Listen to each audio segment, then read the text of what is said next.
That's the life of Rosie now.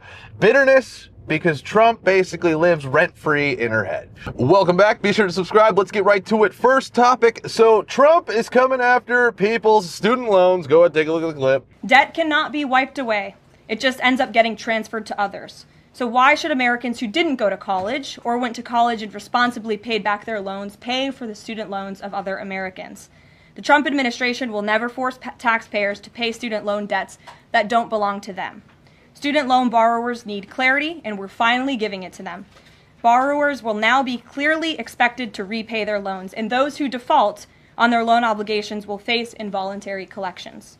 The government can and will collect defaulted federal student loan debt by withholding money from borrowers' tax refunds, federal pensions, and even their wages. America is $36 trillion in debt. We must get our fiscal house in order and restore common sense to our country. If you take out a loan, you have to pay it back. It's very simple. Yeah, so I guess these people with outstanding student loans are having a lot of meltdowns right now, which I completely do not care. Of course, Trump is going to be coming after the student loans. The whole student loan forgiveness thing for Biden, everybody knew that was fake. I mean, come on.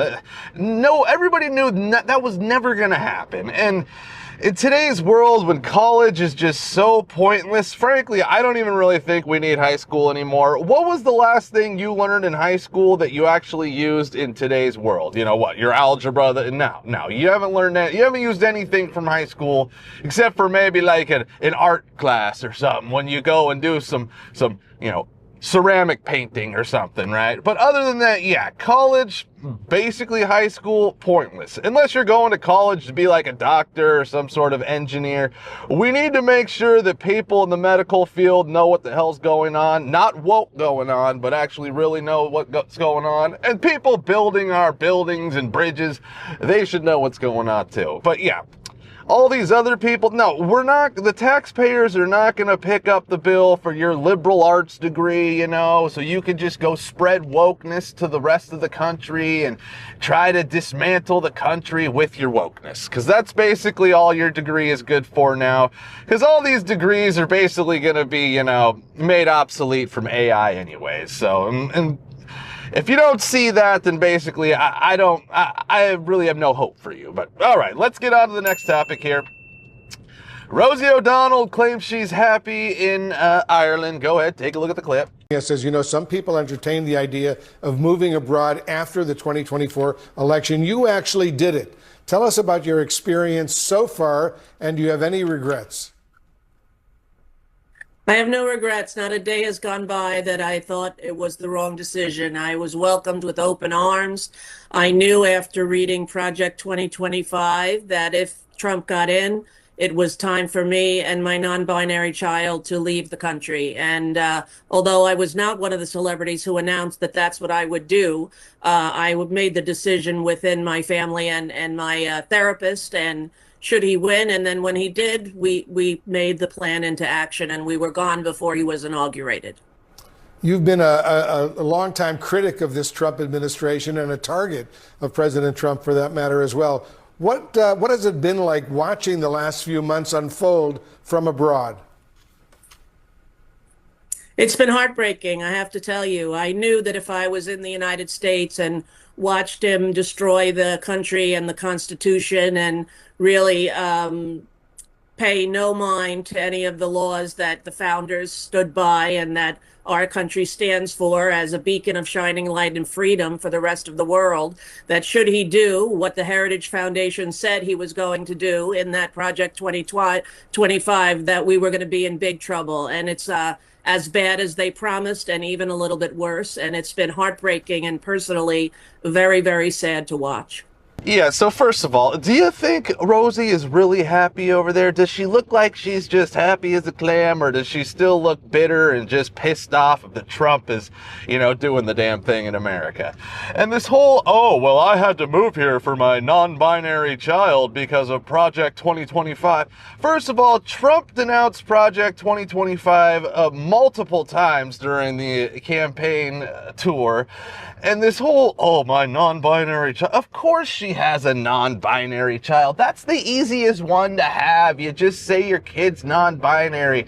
But it's the fakest one too. At least trans people, you know, they're trying to put out some sort of, you know, I'm a woman. They're faking everybody, but like there's some sort of, you know, actual thing going on there. Like they're trying to pretend to be women, right? This whole non-binary thing where I'm like, I'm nothing and you just, I'm a they, them, and I don't even know what I am. You know, that is the fakest one of them all. And frankly, they're all fake, you know. You got the L, the B, and the G. That's it, and the rest of them are fake. But yeah, this whole Rosie, she's not happy. Let's be real. Let's be real. She moved over there. She's trying to pretend like she's, you know, living it up, and the people are just great, and they're just loving having Rosie over there. They're not. They're not. And that, yeah, she's just always gonna be a bitter woman because Trump is just doing his thing. That's the life of Rosie now. Bitterness because Trump basically lives rent-free in her head. But all right, let's get to the next topic here.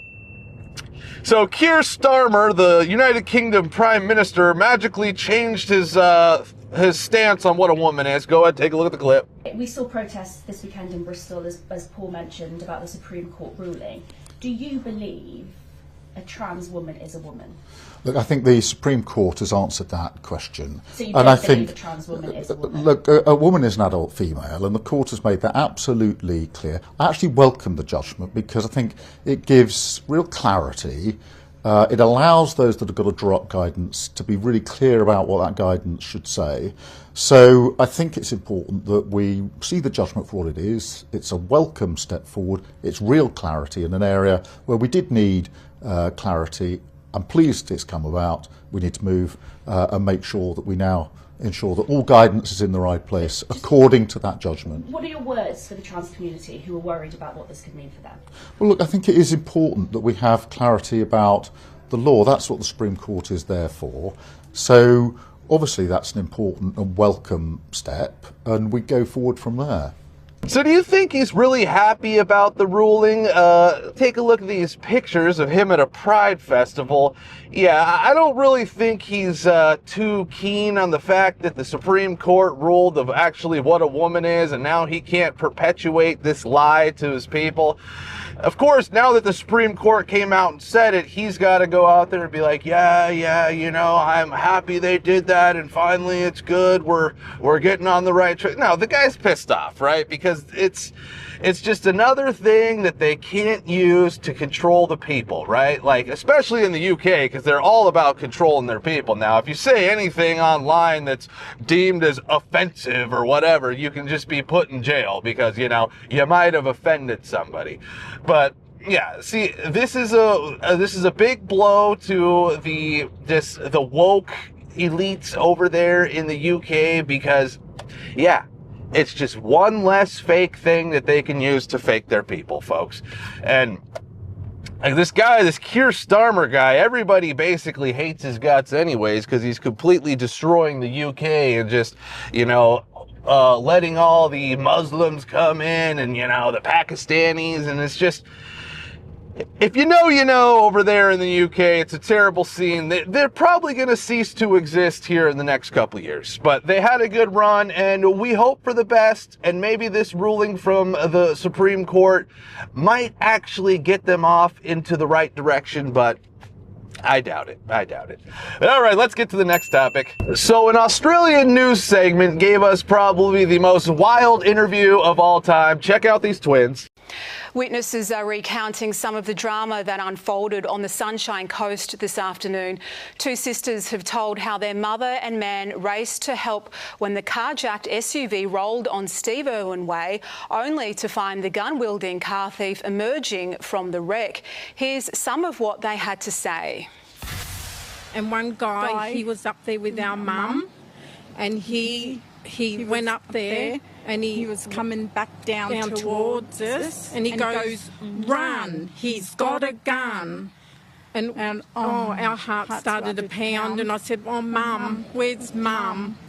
And poor Mum was stuck up there, but apparently our brave Mum, she goes, are you all right? Because he had all blood all over his face. And he goes, I'll shoot you. She goes, hey, I'm here to help. And Mum distracted him to make him look the other way, and he looked the other way, and Mum ran into the bush behind the fence. And the And guy goes to her, I'll find you and I'll shoot you. All I was thinking about when we were running, I hope he doesn't fire. Yeah, we were so blessed. How close to him do you think you were?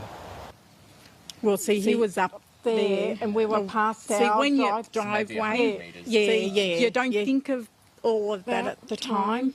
No, you just run for your safety. Yeah, I don't know what the hell that was. Let me know if you think they were playing it up for the cameras, you know, trying to get the whole we're twins and we finish each other's sentences cards, or do you just think that's how they are? Because I've never seen a pair of twins like that. I mean, we've all, you know, seen twins on TV or maybe met them in person, and just they're pretty the same, but not to that degree, right? They might be hamming it up for the cameras, or it just might be the most insane situation where the parents they made them out to where you're twins and you dress the same every single time because they're dressed exactly alike. It's just insane that, like, I don't know. People are just crazy, folks. People are just crazy. But all right, that's it for today. Be sure to like, subscribe, and we'll be seeing you